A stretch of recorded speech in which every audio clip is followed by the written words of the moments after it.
سامعین کرام، آج کے اس دور میں ہم اور آپ یہ دیکھ رہے ہیں کہ پوری امت مسلمہ مغربی تہذیب کی دلدادہ ہے۔ تمام کے تمام لوگ یورپ کے لائے گئے تہذیب اور ثقافت کے پیچھے پڑے ہوئے ہیں۔ تمام لوگوں کی یہ خواہش ہے کہ وہ مغربی تہذیب کے اندر رنگ جائیں، اور وہیں دوسری طرف ہم اور آپ یہ دیکھ رہے ہیں کہ رسول اللہ صلی اللہ علیہ وسلم کی اتباع، رسول اکرم صلی اللہ علیہ وسلم کی پیروی کو لوگ باعث عار سمجھتے ہیں۔ رسول اکرم صلی اللہ علیہ وسلم کے نقش قدم پر چلنے کو لوگ شرم و حیا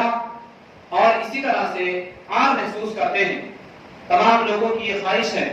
کہ وہ مغربی تہذیب میں اپنے آپ کو، اپنے گھر والوں کو، اپنے بچوں کو کلی طور سے رنگ دیں، اور وہیں دوسری طرف رسول اکرم صلی اللہ علیہ وسلم کی پیروی سے تمام کے تمام لوگ کنارہ کشی اور پہلو طریق برتتے ہیں۔ نتیجہ یہ ہوا کہ ایک مثل کے اندر اگر میں کہوں تو یہ کہ کوا چلا ہنس کی چال اور اپنی چال بھول گیا۔ ہم غیروں کی تہذیب کے اندر غیروں کی ثقافت کو تو اپنانے میں کامیاب ہو گئے، لیکن وہ تہذیب، وہ ثقافت جو ہمارے نبی جناب محمد رسول اللہ صلی اللہ علیہ وسلم نے ہمیں اور آپ کو لا کر کے دی تھی، ہم اس کو بھول گئے۔ میرے بھائیوں اور دوستوں، میں صاف صاف دو کہہ دینا چاہتا ہوں کہ کوئی بھی آدمی، کوئی بھی قوم، کوئی بھی طبقہ، کوئی بھی جماعت رسول اکرم صلی اللہ علیہ وسلم کی اطاعت اور پیروی کے بغیر سر بلندی کے منار کو نہیں چھو سکتی ہے۔ رسول اکرم صلی اللہ علیہ وسلم کی پیروی کے بغیر سر بلندی اور ترقی سے ہمکران ہونا تو بہت دور کی بات ہے۔ ایسے لوگ مومن کامل بھی نہیں ہوں گے۔ صحیح بخاری کی روایت، حضرت انس بن مالک رضی اللہ تعالیٰ عنہ حدیث کے راوی ہیں، اللہ کے نبی صلی اللہ علیہ وسلم نے فرمایا لا یؤمن احدکم حتی اکون احب الیہ من والدہ وولدہ والناس اجمعین۔ لوگوں سن لو، تم میں سے کوئی بھی آدمی اس وقت تک کامل مومن نہیں ہو سکتا ہے، مکمل ایمان والا نہیں ہو سکتا ہے، جب تک کہ میں اس کے نزدیک اس کے بیٹوں، اس کی لڑکیوں، اس کی بیوی، اس کے بہنوں، اس کے بھائیوں اور گھر میں جتنے بھی افراد ہیں، اور اسی طرح سے جتنے بھی رشتہ دار ہیں، اسی طرح سے جتنے بھی لوگ ہیں ان کے، اس کے ماننے والے جتنے بھی لوگ ہیں اس کے پہچان کے، میں ان سب لوگوں کے مقابلے میں سب سے زیادہ محبوب اور عزیز نہ ہو جاؤں۔ لوگ جب تک اپنے گھر والوں سے زیادہ مجھ سے محبت نہ کرنے لگے، وہ کبھی بھی مومن کامل، مکمل ایمان والا نہیں ہو سکتے ہیں۔ میرے بھائیوں اور دوستوں، تاریخ کے صفحات میں آپ نے بہت سارے متبعین کا، بہت سارے ماننے والوں کا، بہت سارے عاشقوں کے داستان کو سن رکھا ہوگا۔ کہیں آپ نے لیلا اور مجنوں کا واقعہ سنا ہوگا، تو کبھی آپ نے فرحاد اور شیری کے جاذبے دل واقعے کو سماعت کیا ہوگا، مگر آئیے دیکھیں تاریخ اسلام کے اندر حدیث کی کتابوں کا مطالعہ کرنے سے ہمیں اور آپ کو پتہ چلتا ہے کہ رسول اکرم صلی اللہ علیہ وسلم کو رب العالمین نے جو اصحاب عطا کیے تھے، دنیا کے اندر جتنے بھی پیغمبر آئے، دنیا کے اندر جتنے بھی نبی اور رسول آئے، رب العالمین نے ویسے ساتھی، ویسے اصحاب کسی کو عطا نہیں کیے۔ رسول اکرم صلی اللہ علیہ وسلم کی اتباع کرنے والے، رسول اکرم صلی اللہ علیہ وسلم کی خاطر اپنی جان کو نثار کر دینے والے، رسول اکرم صلی اللہ علیہ وسلم کے پیچھے اپنے آپ کو اور اپنے اہل و عیال کو، اپنے گھر والوں کو خاطر میں نہ لانے والے صحابہ کرام ایسی مثالیں قائم کر کے گئے ہیں کہ آج پوری دنیا اس طرح کی مثال پیش کرنے سے عاجز و قاصر اور بے بس ہے۔ میرے بھائیوں، آئیے کچھ مثالیں حدیثوں کی شکل میں آپ حضرات کے سامنے گوشے گزار کرتا ہوں۔ صحیح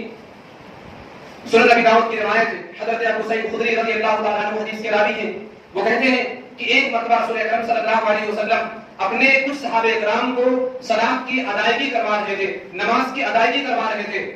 کہ اچانک سے رسول اکرم صلی اللہ علیہ وسلم نے نماز ہی کی حالت میں اپنے دونوں جوتوں کو نکال کر کے بائیں سائڈ رکھ دیا۔ صحابہ کرام نے جب دیکھا تو انہوں نے بھی اپنے اپنے جوتے اتارے اور بائیں سائڈ رکھ دیا۔ اللہ کے نبی صلی اللہ علیہ وسلم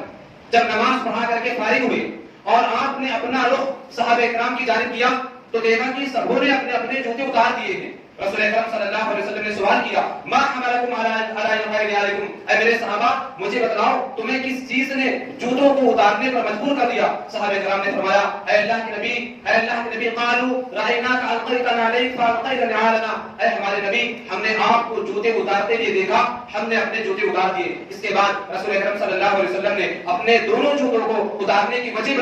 بتلایا سنو، کہا سنو میں نے اپنے جوتے اس لیے اتارے تھے کہ میرے دونوں جوتوں میں گندگی لگی ہوئی تھی، اور جبریل امین نماز ہی کی حالت میں میرے پاس آئے تھے اور انہوں نے کہا اے محمد آپ اپنے دونوں جوتوں کو نکال کر کے الگ رکھ دیں، اس لیے کہ آپ کے دونوں جوتوں میں گندگی لگی ہوئی ہے، اس لیے میں نے اپنے جوتے اتار کر کے بائیں سائڈ رکھے تھے۔ صحابہ کرام نے اس کے بعد فرمایا اے اللہ کے نبی صلی اللہ علیہ وسلم ہمیں کیا معلوم؟ قالوا رأیناک القیت علیک فالقینا نعالنا، اے ہمارے نبی ہم نے آپ کو جوتے اتارتے ہوئے دیکھا، ہم نے اپنے جوتے اتار دیے۔ میرے بھائیوں اس حدیث کو پیش کرنے کا مقصد یہ ہے کہ رسول اکرم صلی اللہ علیہ وسلم کے کئی صحابہ کرام کس قدر حساس تھے، رسول اکرم صلی اللہ علیہ وسلم کی صحابہ کرام کس قدر پیروی کرتے تھے۔ اللہ کے نبی صلی اللہ علیہ وسلم نے جب نماز کی حالت میں اپنے جوتوں کو اتار دیا، صحابہ کرام نے سوالات نہیں پوچھے، صحابہ کرام نے یہ نہیں سوچا کہ چلو نماز سے فراغت کے بعد ہم اللہ کے نبی سے سوال کریں گے کہ اللہ کے نبی آپ نے جوتے کیوں اتار دیے تھے، کیا وجہ تھی، کیوں اتار دیے تھے۔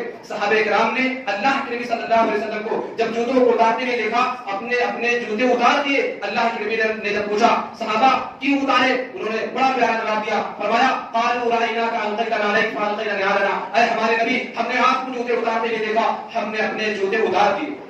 میرے بھائیو بزرگوں یہ ہے اتباع، اسے کہتے ہیں رسول اکرم صلی اللہ علیہ وسلم کی پیروی کرنا۔ اور آپ نثار جائیے، قربان جائیے صحابہ کرام پر، انہوں نے رسول اکرم صلی اللہ علیہ وسلم کی خاطر اپنے جان کی، اپنے مال کی اور اسی طرح سے اپنے گھر والوں کی بازی لگا دی، اپنی اولاد، اپنے بچوں اور اسی طرح سے اپنے ماننے والوں کو رسول اکرم صلی اللہ علیہ وسلم کی خاطر کبھی بھی راہ میں رکاوٹ نہیں بننے دیے۔ بیٹا قربان ہوتا ہے تو ہو جائے، بیوی جاتی ہے تو چلی جائے، بیٹا جاتا ہے تو چلا جائے، لیکن رسول اکرم صلی اللہ علیہ وسلم کا دامن ہاتھ سے نہ چھوٹنے پائے۔ اور آپ کو حیرانی ہوگی صحابہ کرام رسول اکرم صلی اللہ علیہ وسلم کی اس قدر اتباع کرتے تھے کہ اللہ کے نبی صلی اللہ علیہ وسلم جس طرح نماز پڑھتے تھے صحابہ کرام اسی طرح نماز پڑھتے تھے، اللہ کے نبی صلی اللہ علیہ وسلم جس طریقے سے سوتے تھے صحابہ کرام اسی طریقے پر سونے کی کوشش کرتے تھے، اللہ کے نبی صلی اللہ علیہ وسلم جس طرح چلتے تھے صحابہ کرام اسی طرح چلنے کی کوشش کرتے تھے۔ اور بات صحابہ کرام کے بارے میں آتا ہے کہ اللہ کے نبی صلی اللہ علیہ وسلم جس جگہ پیشاب کرتے تھے، اتباع کا عالم یہ تھا کہ کچھ صحابہ کرام اسی جگہ جا کر کے پیشاب کرنے کی کوشش کیا کرتے تھے۔ مگر آج حیرانی کی بات ہے، تعجب کی بات ہے، تمام مکاتب فکر والے، تمام لوگ اپنی درسگاہوں میں، اپنے اسکولوں میں، اپنے مدرسوں کے اندر بخاری پڑھاتے ہیں، صحیح مسلم کو داخل نصاب مانتے ہیں، صحیح مسلم کو داخل نصاب رکھتے ہیں، لیکن جب حدیث آ جائے اور جو امام کے قول کے برخلاف ہو، لوگ یہ کہہ دیتے ہیں کہ یہ حدیث ہے، ہم مانتے ہیں کہ یہ حدیث ہے، لیکن یہ حدیث ہمارے مسئلہ کے خلاف ہے، یہ حدیث ہمارے امام کی بات کے برخلاف ہے۔ میرے بھائیوں ہونا تو یہ چاہیے کہ لوگ یہ کہتے کہ میرے امام کی بات، میرے امام کا موقف اس حدیث کے برخلاف ہے، بجائے اس کے لوگ یہ کہہ دیتے ہیں کہ یہ حدیث ہمارے امام کے قول کے برخلاف ہے، اور یہ کہہ کر کے حدیثوں کو ایک سائڈ کر دیتے ہیں۔ میرے بھائیوں دوستوں میں ایک سوال کرتا ہوں، مجھے بتاؤ کیا محمد عربی صلی اللہ علیہ وسلم آپ کے ہیں یا نہیں؟ کیا رسول اکرم صلی اللہ علیہ وسلم آپ کے ہیں یا نہیں؟ اگر رسول اکرم صلی اللہ علیہ وسلم آپ کے ہیں اور آپ ان کے امتی ہیں تو خدا کے لیے رسول اکرم صلی اللہ علیہ وسلم کی سیرت پر چلو، رسول اکرم صلی اللہ علیہ وسلم کی اتباع کرو، سب کا ادب کرو، علماء کا ادب کرو، اماموں کا ادب کرو، اولیاء کا ادب کرو، اپنے بڑوں کا ادب کرو، سب کا احترام کرو، مگر محمد عربی صلی اللہ علیہ وسلم کی بات کرو۔ کسی شاعر نے کہا تھا دنیا میں جتنے لوگ ہیں احترام کے قابل، دنیا میں جتنے لوگ ہیں احترام کے قابل، میں سب کو مانتا ہوں، مگر مصطفیٰ کے بعد اللہ کے نبی صلی اللہ علیہ وسلم کے بعد سب کو رکھوں۔